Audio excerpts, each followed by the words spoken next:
Is it possible to live without money? Mark Boyle did just that, and he documented his journey along the way.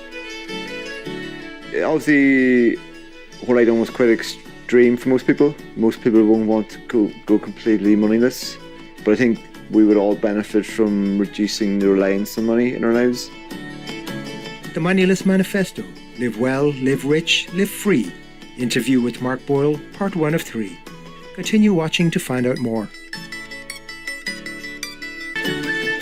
We are delighted to have you join us for Part 1 of our 3-part series entitled The Moneyless Manifesto, Live Well, Live Rich, Live Free. Interview with Mark Boyle. Do you think you could live without money?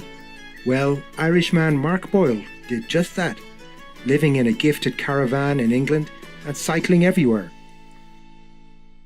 Mark's journey began in 2008, starting symbolically on Buy Nothing Day, an annual day for people to celebrate not buying anything.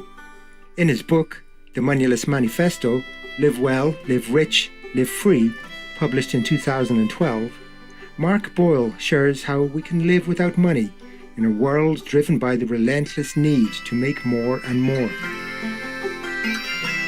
Pulling from his own experiences of living 3 years as the moneyless man, Mark gives his thought-provoking perspectives on the world's economy and our own ecological footprints. With a witty, engaging style, The Moneyless Manifesto is a motivating and informative book that will guide readers on their own journeys to leading simpler, more fulfilling lives in harmony with nature. Today, we are fortunate and honoured to have Mark Boyle with us on our programme to share his story. Yeah, my name's Mark Boyle. Going back a bit, I gave up money for originally a 1-year experiment. It ended up being so good that I lived for 3 years without money. I'd come from a kind of a business and economics perspective beforehand, so kind of an interesting change of tack. Grew up in a kind of a council estate in kind of 1980s Ireland. Just by chance got into doing economics business. And from there I went and managed an organic food company, a kind of a very radical organic food company in England, probably one of the biggest and most radical companies there are there.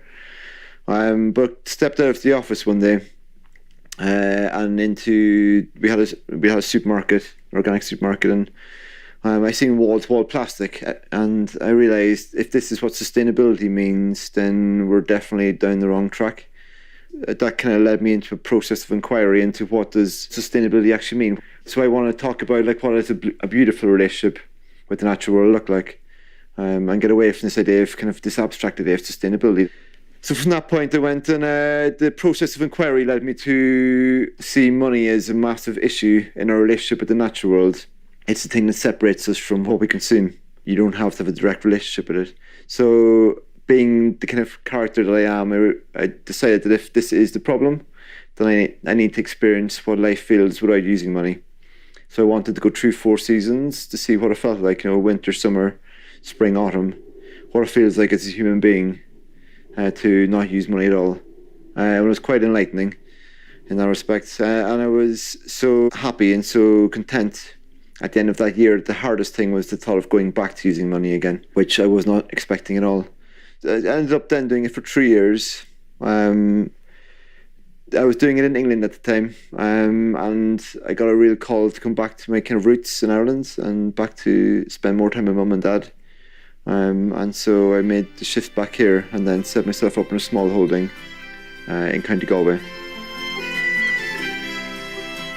Harmonious friends, let's take time now to contemplate on the God within our hearts. We will return shortly after this brief message.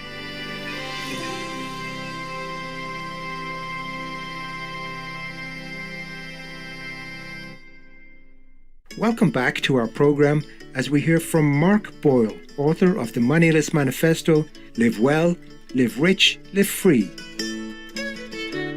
The Moneyless Manifesto is very concrete about how to live without money. As Mark Boyle explains, the key is to strive for unity with nature. There are many intermediate steps to get to a moneyless lifestyle that will increase your resilience without decreasing your happiness in life.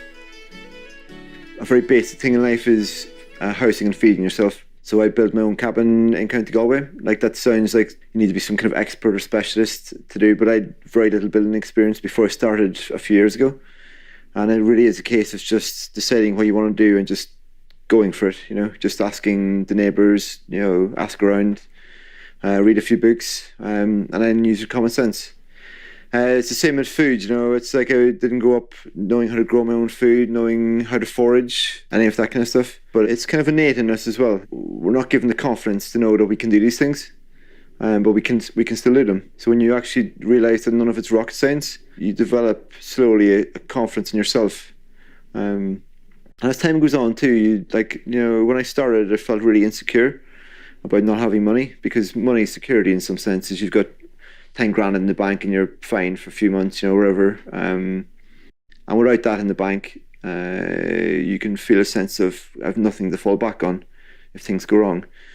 But what you do find is that over time you regain a trust in the world around you, like a trust in the people, a trust in the landscape. As long as you retain a good relationship with it, then it will look after you by and large, you know. Like, the natural world is indifferent.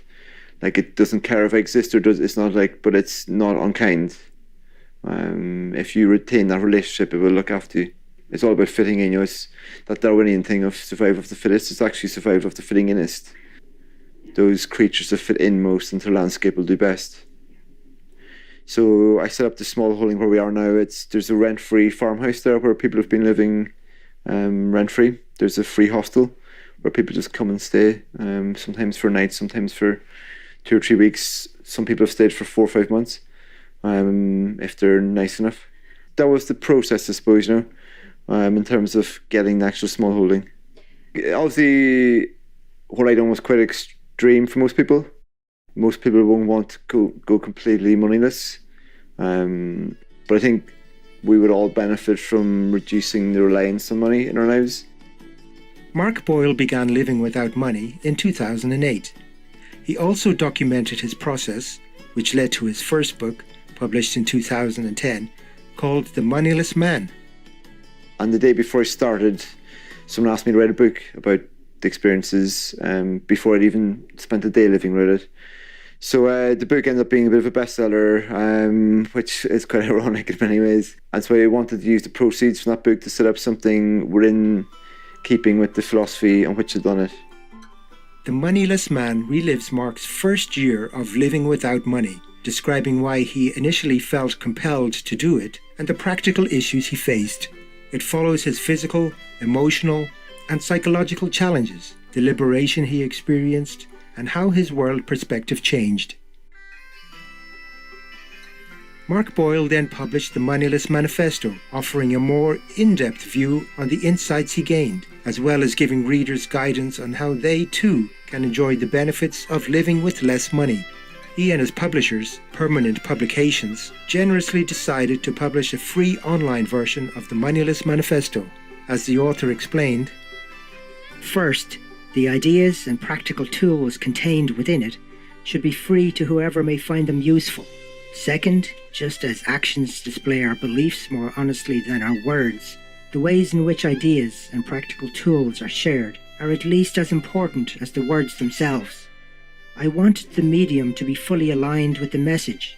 Third, I wanted to release it under a Creative Commons license because it felt fraudulent to have my name on the front of this book. The ideas in this book could be no more mine than the piece of the earth I inhabit." With deep gratitude to Mark Boyle for sharing his valuable experiences, we look forward to hearing more from the progressive author next week. For more information on Mark Boyle's books, please visit permanentpublications.co.uk and oneworld-publications.com.